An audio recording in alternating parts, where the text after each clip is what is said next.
So இந்திய அரசியலமைப்பு வேர் to study. So எங்கிருந்து எந்த லெசன்ல இருக்குது படிக்கலாம்னு சொல்லிட்டு பார்க்கலாம் வாங்க. ஸோ நமக்கு கொடுத்திருக்கிற பாலிட்டியில சப் டாபிக் என்னன்னு பார்க்கலாம் பாருங்க.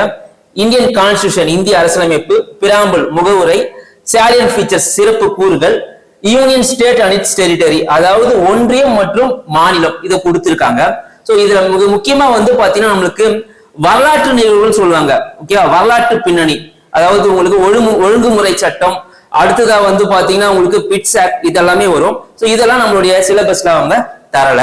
ஸோ என்ன கொடுத்திருக்காங்க, இந்தியன் அரசியலமைப்பு பிராம்பிள் சிறப்பு கூறுகள் கொடுத்திருக்காங்க. இப்ப சிறப்பு கூறுகள் பாருங்க. இப்ப சிறப்பு கூறுகள் பொறுத்தவரையும் இந்தியா வந்து பாத்தீங்கன்னா மிக நீண்ட எழுதப்பட்ட அரசியலமைப்புன்னு சொல்லுவோம். அதே போல முதலில் எழுதப்பட்ட அரசியலமைப்பு அமெரிக்கா. சோ இந்த கண்டென்ட்லாம் உங்களுக்கு எங்க கவர் ஆகுதுன்னா 10ஆம் வகுப்பு அரசியலமைப்பு லெசன்ல வந்து கவர் ஆகுது. அடுத்து வந்து பிராம்பிள் முகவுரை. இந்த முகவுரை வந்து பாத்தீங்கன்னா நேரு அவர்களால் கொண்டு வரப்பட்டிருக்கும். இந்த நேரு அவர்களால் கொண்டு வரப்பட்ட எப்படி கொண்டு வரப்பட்டிருக்கும், குறிக்கோள் தீர்மானமாக அப்ஜெக்டிவ் ரெசல்யூஷனா வந்து கொண்டு வந்திருப்பாங்க. சோ இந்த கண்டென்ட்டும் வந்து பாத்தீங்கன்னா இந்திய அரசியலமைப்புல இருக்கும். ஆக இந்த 4 சப் டாபிக்குமே வந்து பாத்தீங்கன்னா இந்த 2 லெசனையும் கவர் பண்ணணும். பேஸா வந்து பாத்தீங்கன்னா தேசிய சின்னங்கள் 6ஆம் வகுப்பு தேசிய சின்னங்கள், 6ஆம் வகுப்பு இந்திய அரசியலமைப்பு நீங்க வந்து பாத்துக்கணும். சரிங்களா? சோ அடுத்த சப் டாபிக் பார்க்கலாம் வாங்க. சோ அடுத்த சப் டாபிக் பாருங்க. குடியுரிமை, அடிப்படை உரிமைகள், அடிப்படை கடமைகள், அரசு நெறிகாட்டு வழிமுறைகள் அதாவது இங்கிலீஷ்ல வந்து பாத்தீங்கன்னா citizenship, fundamental rights, fundamental duties, டிபிஎஸ்பின்னு சொல்லுவோம். சோ இதுல வந்து பாருங்க சிட்டிசன்ஷிப். இந்த சிட்டிசன்ஷிப்பை பொறுத்தவரையும் முதல்ல சிட்டிசன்ஷிப் கொண்டு வரப்பட்ட ஆக்ட் எப்போ 1955. சோ இந்த லெசன் இந்த சப் டாபிக் உடைய லெசன் வந்து பாத்தீங்கன்னா உங்களுக்கு 8th வந்து உங்களுக்கு கிளியரா கொடுத்திருப்பாங்க. சரிங்களா? சோ 8th வந்து பாருங்க சிட்டிசன்ஷிப் இருக்கா. சோ இந்த லெசன்ல வந்து பாத்தீங்கன்னா உங்களுக்கு சிட்டிசன்ஷிப் கவர் ஆகும். சோ அடுத்து வந்து பாருங்க ஃபண்டமெண்டல் ரைட்ஸ்.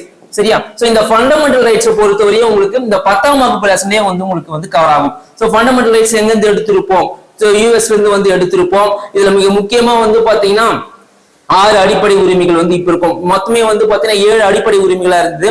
ஒரு அடிப்படை உரிமை வந்து என்ன வரும், சொத்துரிமை. இந்த சொத்துரிமையை வந்து நீக்கிட்டு இருப்பாங்க. 44வது சட்ட திருத்தம் 1978 படி நீக்கி இருப்பாங்க. சோ இந்த விஷயங்கள் எல்லாமே வந்து பாத்தீங்கன்னா உங்களுக்கு 10ஆம் வகுப்புல கவர் ஆகும். சோ அதையும் நீங்க வந்து பாத்துக்கணும்.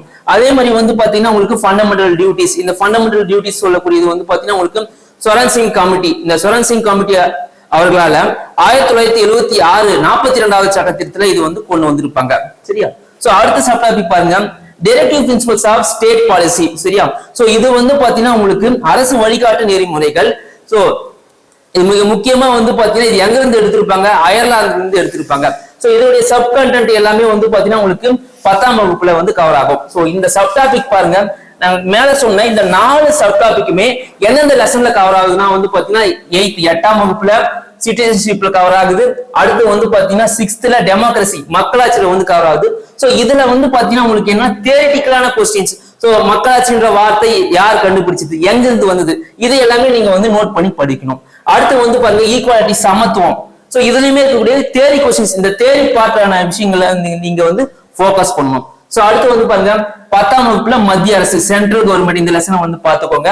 சோ அடுத்து மாநில அரசு 8th இருக்கக்கூடிய மாநில அரசு, 10th இருக்கக்கூடிய மாநில அரசு. 8th கொஞ்சம் கம்மியா இருக்கும், 10th வந்து கம்மியா இருக்கும். சார் மாநில அரசு தானே, ஏன் நீங்க நேரடியா 10th போட்டுலாம ஏன் 8th போடுறீங்கன்னா ஒரு சில கண்டென்ட் 10th இருக்காது 8th இருக்கும், 8th இருக்காது 10th இருக்கும். சோ அதனால வந்து கம்பைன் பண்ணி போட்டுருக்கோம். சோ இதை நீங்க வந்து பாத்துக்கோங்க. சரிங்களா? சோ அடுத்த சப் டாபிக் பார்க்கலாம் வாங்க. சரியா? சோ இங்க பாருங்க அடுத்த சப் டாபிக் யூனியன் லெஜிஸ்லேட்டர், அதே மாதிரி பஞ்சாயத்து ராஜ், அடுத்தது எலெக்ஷன், அதே போல ஜுடிஷியரி, ரூல் ஆஃப் லா. இது மிக முக்கியமா பாருங்க இந்த பஞ்சாயத்து ராஜ். இந்த பஞ்சாயத்து ராஜ் சிஸ்டம் மிக முக்கியமானது. சோ இந்த சப் டாபிக் எல்லாமே எதுல கவர் ஆகுதுன்னு சொல்லிட்டு பார்க்கலாம் வாங்க. சோ 6th உள்ளாட்சி அமைப்புகள், இந்த உள்ளாட்சி அமைப்புகள் சொல்லக்கூடிய இந்த லெசனும் வந்து கவர் ஆகும். அதே மாதிரி 9th வந்து பாத்தீங்கன்னா உள்ளாட்சி அமைப்புகள் local self government, 11th local self government. ஓகேவா? சோ உள்ளாட்சி அமைப்பின் தந்தை யாருன்னு சொல்லுவோம், நம்மளுடைய ரிப்பன் பிரபு சொல்லியிருப்போம். சோ இந்த டேட்டா எல்லாமே வந்து இதுல இருக்கும். இதுல என்னன்னா 6ஆம் வகுப்புல இருக்காத டேட்டா 9th இருக்கும், 9th இருக்காதது 6ஆம் வகுப்புல இருக்கும், அதே மாதிரி 11th இருக்கும். சோ இங்க ஒரு பியூட்டியான விஷயம் பாருங்க.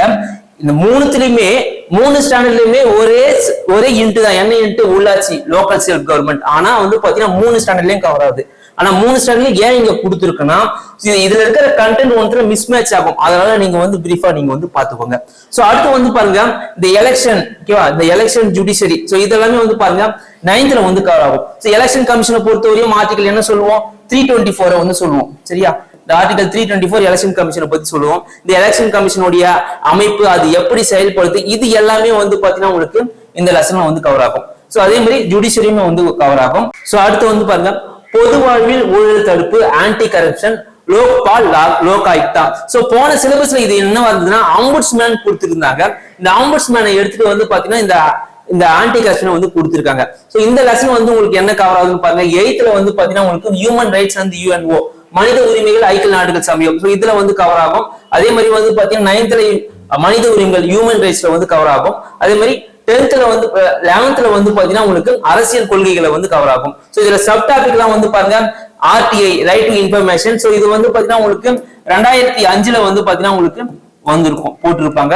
சோ இந்த கண்டென்ட்டுமே வந்து பாத்தீங்கன்னா உங்களுக்கு இந்த லெசன்ஸ்ல கவர் ஆகும். அடுத்து வந்து பாருங்க உமன் எம்பவர்மெண்ட், பெண்களுக்கான இந்த அதிகாரம் அளித்தல் சொல்லக்கூடிய இந்த சப் டாபிக் இருக்கு. அடுத்தது கன்சியூமர் ப்ரொடெக்ஷன். இந்த கன்சியூமர் ப்ரொடெக்ஷன், நுகர்வோர் பாதுகாப்புன்னு சொல்லக்கூடியது இந்த 12ஆம் வகுப்புல வந்து கவர் ஆகும். சோ அது நம்ம அடுத்த ஸ்லைட்ல கொடுத்திருப்போம். சோ வாங்க பார்க்கலாம். சோ நெக்ஸ்ட் வந்து பாருங்க மனித உரிமைகள் சாசனம், ஹியூமன் ரைட்ஸ் சார்ட்டர், அதே மாதிரி வந்து பாத்தீங்கன்னா political parties in India. So இந்த லெசன்ஸ் வந்து உங்களுக்கு என்ன கவர் ஆகுது, 11th அரசியல் கொள்கைகள், basic concepts of political science சொல்லக்கூடிய இந்த லெசன்ல கவர் ஆகுது. அடுத்து வந்து பாருங்க இந்தியாவுடைய அரசியல் கட்சிகள், அதாவது நீதி கட்சி ஆரம்பிச்சிருக்கோம்.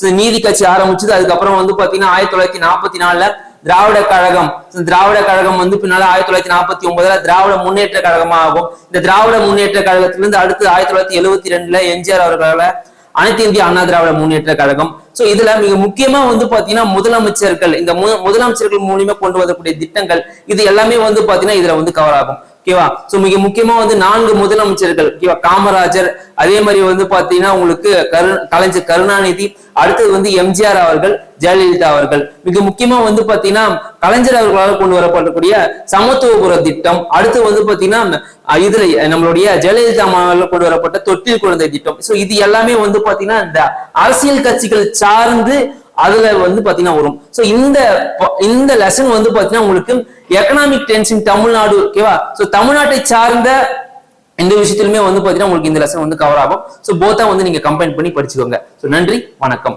சோ அடுத்தடுத்த சப்ஜெக்ட்ல வந்து பாத்தீங்கன்னா என்ன படிக்க போறோம்னு சொல்றத அடுத்தடுத்த வேர் டு ஸ்டடில நம்ம வந்து பார்க்கலாம்.